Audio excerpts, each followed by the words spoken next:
Itu tadi keterangan ataupun statement dari kuasa hukum Nadiem Makarim, dan kita langsung sapa jurnalis Kompas TV Renata Panggalo untuk mengetahui bagaimana lebih jelasnya persidangan terhadap sidang dakwaan ex Mendikbudristek Nadiem Makarim yang akan berlangsung pada hari ini. Renata, tadi kuasa hukum Nadiem telah memberikan statement apa saja yang bisa di-highlight, karena kita ketahui bahwa 2 kali Nadiem ini tidak hadir karena alasan sakit, dan hari ini bagaimana? Tadi sempat disebutkan bahwa dapat dipastikan Nadiem hadir pada persidangan kali ini. Iya, benar sekali Yan Rahman dan juga saudara, tadi sudah disampaikan oleh kuasa hukum Nadiem Makarim sendiri, Ari Yusuf Amir, bahwa hari ini Nadiem Makarim sudah hadir, sudah tiba di di Pengadilan Tipikor untuk kemudian menjalani sidang perdana setelah 2 kali begitu ya sidang sudah ditunda lantaran alasan sakit. Tadi alasannya memang Nadiem Makarim sendiri juga mengatakan bahwa meskipun ia belum fit begitu ya menurut kuasa hukum, namun ia ingin agar proses persidangan ini bisa segera cepat selesai begitu. Untuk itu makanya ia juga hadir pada hari ini, dan kabarnya eksepsi pun juga akan langsung disampaikan pada hari ini. Jadi ada 2 agenda begitu ya nampaknya yang tadi disampaikan oleh pengacara, bahwa yang pertama ada pembacaan dakwaan nantinya dari jaksa penuntut umum, kemudian juga dari kuasa hukum begitu, atau dari pihak terdakwa akan langsung membacakan eksepsi. Nah, kalau memang kita melihat perjalanan kasus ini sudah 2 kali sidang ditunda, namun dari anak buah Nadiem sendiri yang memang sudah ditetapkan juga sebagai tersangka dan kemudian sudah menjadi terdakwa, sudah dibacakan dakwaannya, Yan Rahman dan juga saudara, dan dari dakwaan itu juga sudah disampaikan ada beberapa peran dari Nadiem Makarim yang disampaikan oleh jaksa penuntut umum. Misalnya yang pertama ini dari Nadiem Makarim juga disebutkan membentuk grup WhatsApp, ada 2 grup begitu ya, yang dibentuk sebelum ia dilantik menjadi Mendikbudristek. Grup ini dibentuk pada Juli dan Agustus 2019, padahal Nadiem sendiri ini dilantik pada bulan Oktober 2019.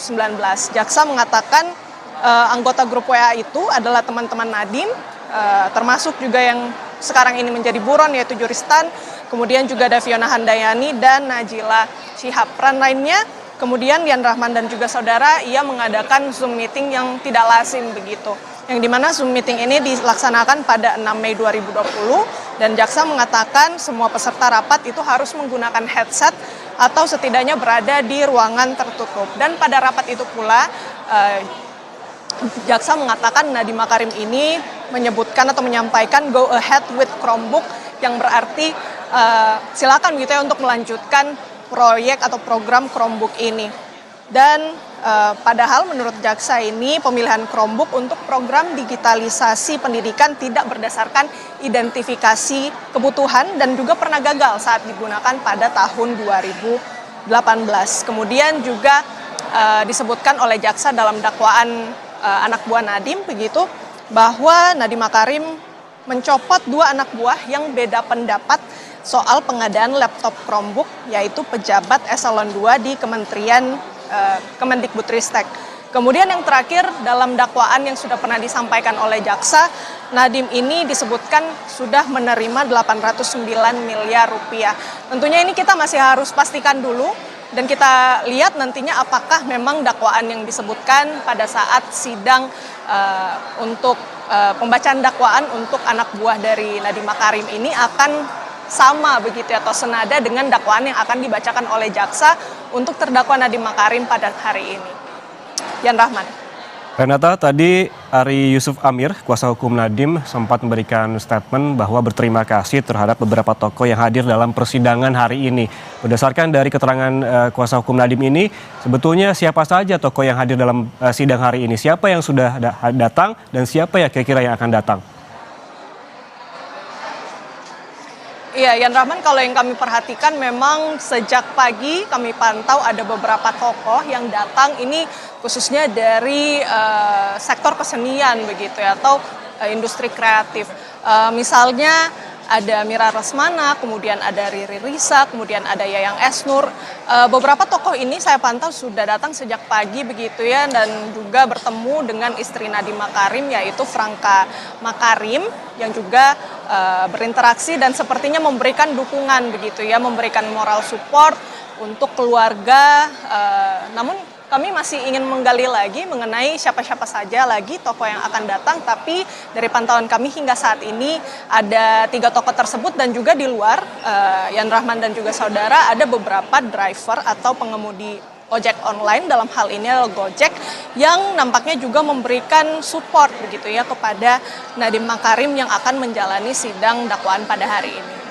Yan Rahman. Renata, tadi juga disebutkan dengan yakinnya oleh kuasa hukum Nadiem bahwa ia merasa kliennya itu dikriminalisasi. Poin-poin penting apa saja yang membuat kuasa hukum dan Nadiem sendiri yakin terhadap hal ini terkait dengan diksi dikriminalisasi? Iya, nampaknya memang tadi Yan Rahman sudah disampaikan oleh pengacara Nadiem Makarim bahwa kliennya ini dikriminalisasi, dianggap nantinya anak bangsa yang berprestasi, yang sudah berkontribusi pada negara. Misalnya salah satu contohnya adalah saat mendirikan Gojek begitu, yang mana sudah memberikan manfaat kepada warga negara Indonesia begitu, yang pada akhirnya beralih profesi begitu menjadi mitra Gojek, sehingga ia juga merasa takut begitu pada nantinya apabila ini terus berlangsung gitu, ini akan menjadi presiden buruk bagi penegakan hukum Indonesia. Orang-orang yang punya potensi ditakutkan tidak memiliki kesempatan begitu ya untuk mengabdi lebih, seperti apa yang disebutkan oleh pengacara bahwa Nadiem Makarim ini diklaim memang berprestasi atau memberikan impact begitu ya, berdampak khususnya pada ekonomi begitu ya, karena sudah mendirikan Gojek sendiri. Yan Rahman.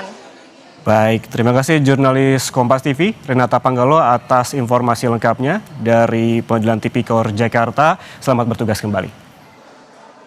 Saudara, jangan kemana-mana, breaking news terkait dengan sidang dakwaan ex-Mendikbudristek Nadiem Makarim akan kembali sesaat lagi. Tetaplah bersama kami.